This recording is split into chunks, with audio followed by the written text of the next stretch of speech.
नमस्कार, ये आकाशवाणी शिमला है। अब आप राजकुमारी चंदेल से प्रादेशिक समाचार सुनिए। आज के मुख्य समाचार।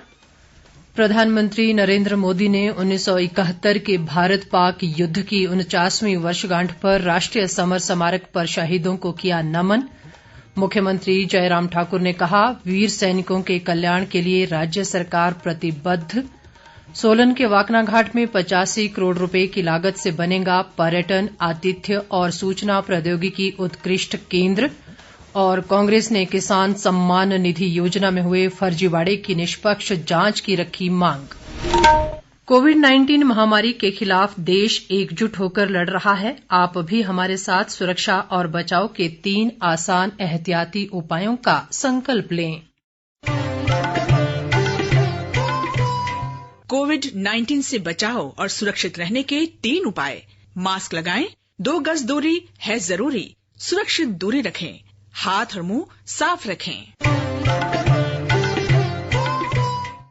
अब समाचार विस्तार से।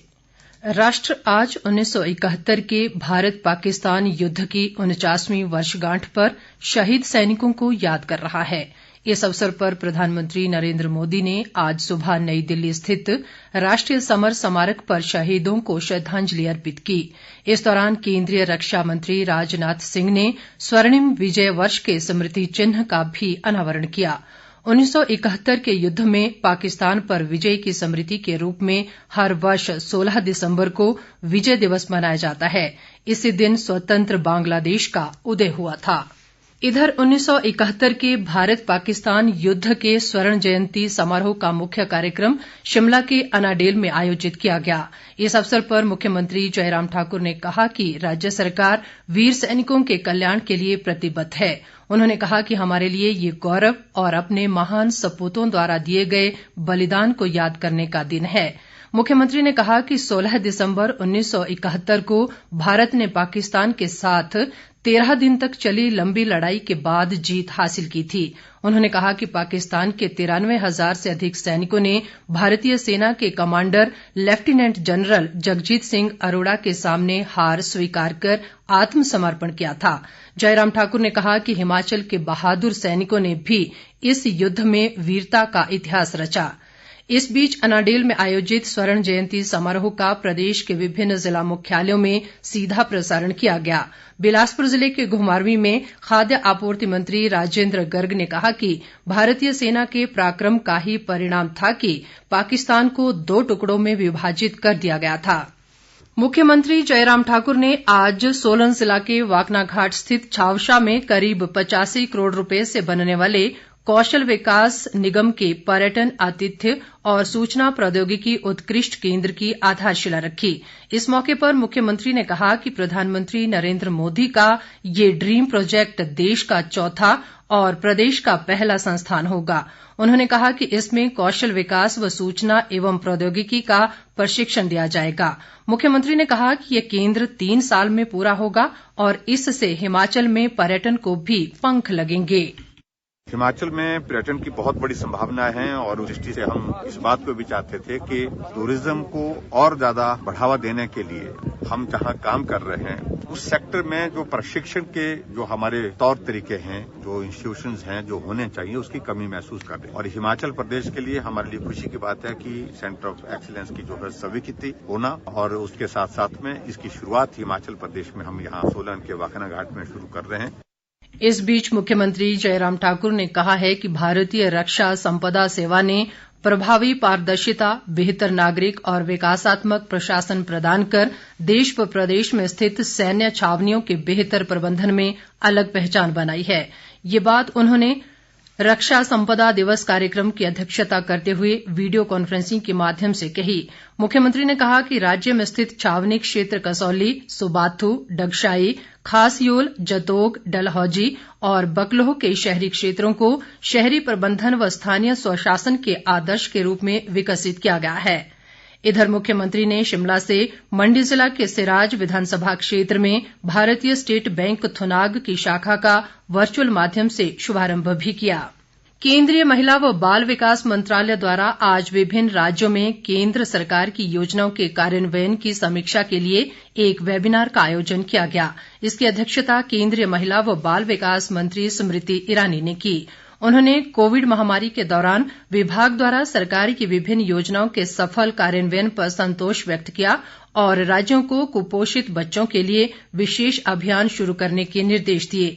सामाजिक न्याय व अधिकारिता मंत्री सरवीण चौधरी ने शिमला से इस वेबिनार में भाग लिया। उन्होंने राज्य सरकार के एक्टिव केस फाइंडिंग अभियान सहित अन्य अभियानों में आंगनबाड़ी कार्यकर्ताओं की भूमिका से केंद्रीय मंत्री को अवगत करवाया। प्रदेश के किसानों को लाभान्वित करने के लिए राज्य में जल्द ही डायरेक्ट बेनिफिट ट्रांसफर नीति को लागू किया जाएगा। ये बात कृषि व पशुपालन मंत्री वीरेंद्र कंवर ने विभाग द्वारा कार्यान्वित की जा रही योजनाओं की समीक्षा करते हुए कही। उन्होंने कहा कि इस योजना का उद्देश्य लाभार्थियों के बैंक खातों में स्थानांतरित करना और डीडुप्लीकेशन व धोखाधड़ी से बचाना है। उन्होंने कहा कि इस योजना से न केवल प्रधानमंत्री नरेंद्र मोदी के किसानों की आय दोगुना करने की परिकल्पना को साकार करने में मदद मिलेगी, बल्कि किसानों के लिए सरकार द्वारा चलाई जा रही योजनाओं का सीधा लाभ भी मिल सकेगा। स्वास्थ्य मंत्री राजीव सैजल ने आज सिरमौर जिले में पच्छाद विधानसभा क्षेत्र के सराहां अस्पताल का निरीक्षण किया। उन्होंने अस्पताल में भर्ती मरीजों का कुशलक्षेम पूछा और उन्हें कंबल वितरित किए। बाद में उन्होंने डेडिकेटेड कोविड केयर सेंटर के स्टाफ से कोविड संक्रमितों का हाल जाना और अस्पताल में मौजूद सुविधाओं की जानकारी ली। स्वास्थ्य मंत्री ने अस्पताल प्रशासन को मरीजों की उचित देखभाल करने और समय पर गर्म पानी व भोजन उपलब्ध करवाने के निर्देश दिए। शहरी विकास मंत्री सुरेश भारद्वाज ने आज शिमला के रिज मैदान पर हिंदू जागरण मंच द्वारा आयोजित रक्तदान शिविर का शुभारंभ किया। उन्होंने मंच के प्रयासों की सराहना करते हुए समाज सेवा के क्षेत्र में कार्य कर रहे सभी संगठनों व संस्थाओं से आग्रह किया कि इस तरह के रक्तदान शिविरों का समय समय पर आयोजन करते रहें ताकि जरूरतमंद लोगों को मदद मिल सके। कांग्रेस के प्रदेशाध्यक्ष कुलदीप राठौर ने प्रदेश में किसान सम्मान निधि योजना में हुए 12 करोड़ रुपए के फर्जीवाड़े की निष्पक्ष जांच करवाने की मांग की है। उन्होंने कहा कि करोड़ों रुपए के इस फर्जीवाड़े में शामिल सभी लोगों के नाम सार्वजनिक होने चाहिए। राठौर ने प्रदेश में बढ़ते कर्ज पर चिंता जताते हुए कहा कि यदि कर्ज लेने की यही गति रही तो प्रदेश पूरी तरह से आर्थिक गुलामी की जंजीरों में जकड़ जाएगा। उन्होंने कहा कि वर्तमान सरकार के 3 वर्ष के कार्यकाल में राज्य में विकास के नाम पर कोई भी नया पत्थर नहीं लगा है और सरकार कांग्रेस सरकार के समय की योजनाओं के ही उद्घाटन कर रही है। ऊना के हरोली विधानसभा क्षेत्र के पुब्बोवाल में 1 करोड़ रुपए की लागत से जिले का पहला हेलीपैड बनाया जाएगा। ये जानकारी प्रदेश औद्योगिक विकास निगम के उपाध्यक्ष राम कुमार ने दी। उन्होंने कहा कि इसके लिए प्रदेश सरकार ने 30 लाख रुपए की पहली किश्त जारी कर दी है। भारतीय किसान संघ के प्रदेशाध्यक्ष सोमदेव शर्मा ने केंद्र सरकार द्वारा पारित कृषि बिलों में संशोधन की आवश्यकता पर बल दिया है। शिमला में पत्रकार वार्ता के दौरान उन्होंने कहा कि ये बिल किसानों के हित में है और इनमें जो खामी है उसे दूर किया जाना चाहिए। सोमदेव ने कहा कि सरकार को बिल में खरीद करने वाली कंपनी के पोर्टल के पंजीकरण का प्रावधान करना चाहिए और कंपनी की बैंक गारंटी व्यापारियों को होनी चाहिए ताकि किसान ठगी का शिकार न हों। अंत में मुख्य समाचार एक बार फिर। प्रधानमंत्री नरेंद्र मोदी ने 1971 के भारत पाक युद्ध की 49वीं वर्षगांठ पर राष्ट्रीय समर स्मारक पर शहीदों को किया नमन। मुख्यमंत्री जयराम ठाकुर ने कहा, वीर सैनिकों के कल्याण के लिए राज्य सरकार प्रतिबद्ध। सोलन के वाकना घाट में 85 करोड़ रुपए की लागत से बनेगा पर्यटन आतिथ्य और सूचना प्रौद्योगिकी उत्कृष्ट केंद्र। और कांग्रेस ने किसान सम्मान निधि योजना में हुए फर्जीवाड़े की निष्पक्ष जांच की रखी मांग। इसके साथ ही ये समाचार बुलेटिन समाप्त हुआ। नमस्कार।